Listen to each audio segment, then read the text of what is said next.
because this is a lot of questions we're getting, as you're maybe been homeschooling for a while. They say that the most time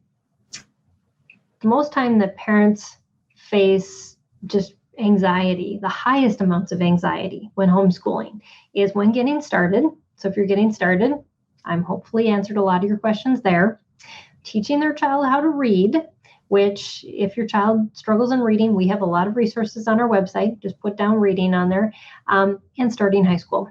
So our high school checklist will hopefully help you a little bit with easing up on those two. And just know that we do have that whole playlist on our YouTube channel that goes into high school types of questions as well. Graduation laws. Every state is different, so that makes you go back to your state homeschool law to see what is required for graduation. A lot of states don't have graduation requirements. They may for the public school students. Just know this. If there are public school requirements for graduating from high school, they oftentimes will not be the same, if any, for private school students. The private school usually sets those graduation requirements, and in most states, homeschoolers are that private school. So again, check your law. That does not go across the board for every state, but in the majority of states, that is true.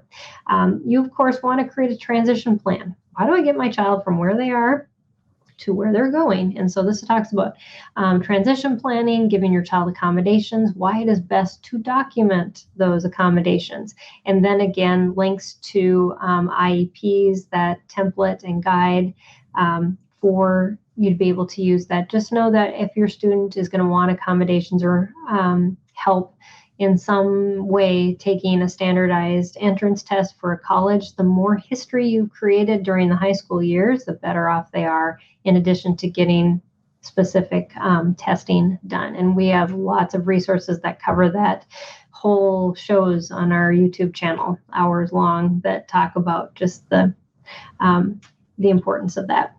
Core subjects, of course, then you're going to cover your core subjects in high school, and help your kids with those basics, reading, writing, math.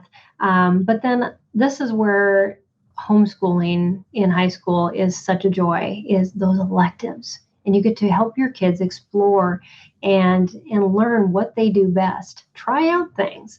And I know we've got a lot of broadcasts on this. So just know you can dive into, you can make anything a subject. Let's just put it that way. We have done a lot of things in our homeschool. And again, that customizing your curriculum talk that I did dives into a lot of that.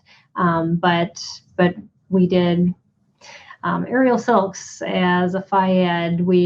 My daughter did sewing. She did fashion design. She did a variety of different things. We did podcasting as one with my son. So the sky's the limit. You just have to write up the description, count the hours, figure out how you're going to grade it, all of those things. And so then, of course, adding in those life skills and the volunteering work and getting that all in the transcript. And here's some links also on this page for free transcript templates.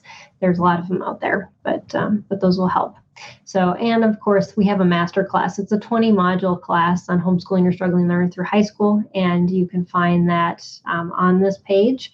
And it's also, if you go to empoweredhomeschool.com or empoweredhomeschool.org, this master class is available, but it has 20 modules. It was written by, I think there were 8 of us. It took us over a year to put this together. There is an extensive amount of content on there, taking you everywhere from how to get started to graduating and beyond.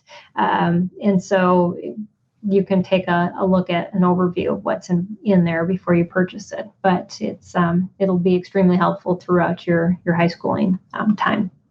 So, wow, I've been talking a lot. Anyways, that's on that high school page.